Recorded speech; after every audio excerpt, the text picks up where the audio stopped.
You're watching CTOM TV. Knowledge is power. Brian wants to know, does exercise prevent cancer? Mm-hmm. Yes, definitely. There's a multitude of ways that exercise can prevent cancer. Mm-hmm. First off, muscle, which is what you build when you exercise, is what we call a metabolic inhibitor. Mm. In other words, it uses a lot of the same molecules to grow. Working muscles use the same molecules to grow and spread and develop into more muscle as cancer cells do. Yeah. So there's a competition for these resources. Secondary, the lymphatic fluid that goes to your body and where part of your immune system is in your lymph nodes. It's like maple syrup. It moves very, very slowly. So if a cancer cell gets in there and it gets stuck in between two lymph nodes, it's not going to have a lot of immune cells to attack it. So when you exercise, you speed up the flow of that lymphatic fluid. Okay. Now that's also true for blood too. So when you have certain arms of the immune system that attack foreign invaders, such as circulating tumor cells in the blood, these tumor cells can hide in little nooks and crannies in the edge of the blood vessels, and they could get missed by these immune cells. And so increasing the flow allows better access of these cancer cells to the immune system, which is not good for them. They're much more likely to... Good for the immune system. Good for the immune system, yes. Now, there's also an important component of exercise called angiogenesis, and that is the tumor-based recruitment of blood vessels. As you know, tumors grow very fast and they're highly metabolic and they need their own blood supply. Angiogenesis is an incomplete process. It goes through a series of steps, but the final step that seals off the blood vessels so they don't leak is missing.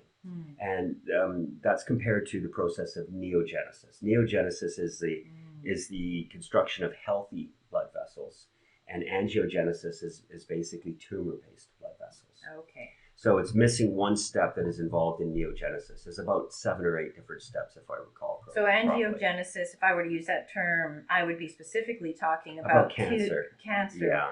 Okay. Yeah, and so whereas, what was the other one? Neogenesis. Neogenesis is the normal, healthy, natural process. Yeah, there's one more step that seals off the blood steps in neogenesis. Right, and it doesn't happen in angiogenesis. Right. Because cancer cells are quick and dirty. Yeah, right? and it allows them to spread throughout the body too. Right.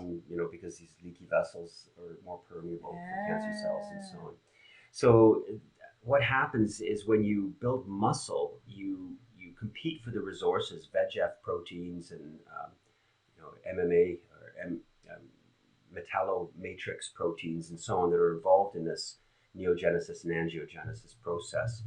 You end up competing for resources because the exercise creates muscles that need more blood supply. Right. And you'll see some of these, these bodybuilders have muscles and, veins poking out all over the place.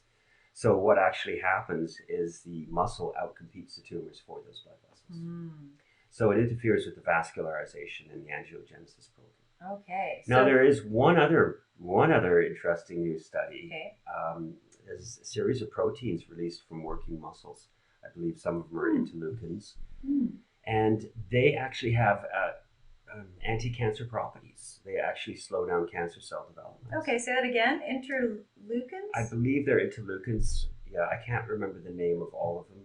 Okay. But there's a variety of different enzymes and proteins released from working muscles that actually have an anti-cancer benefit. Wow, so that's 4 ways. If I took good notes here and I've been paying attention. So there's the metabolic competition that muscles do with the cancer cells. Yeah, that's the first one. There's the lymphatic fluid gets moving, so cancer cells can't hide and grow. There's the angiogenesis versus neogenesis. Right, so you have more, you stop or slow the angiogenesis, the ability of cancer cells to build new blood vessels. Right. And then there's this protein factor, which is in the muscle, did you say? From a working muscle. that could have, seems to, in recent studies, show that it has anti-cancer benefits. Anti-cancer properties. Yeah. Okay, so yes, exercise. And are there specific types of exercise that you want to do resistance training? Resistance, some form, so something that builds muscle. okay. You know. So I personally like things. I don't like going to the gym myself. So things like at home, squats, sit-ups, push-ups, things like that would be resistance Very training. much so. Yeah. Mm-hmm. You don't you have use to your own body weight.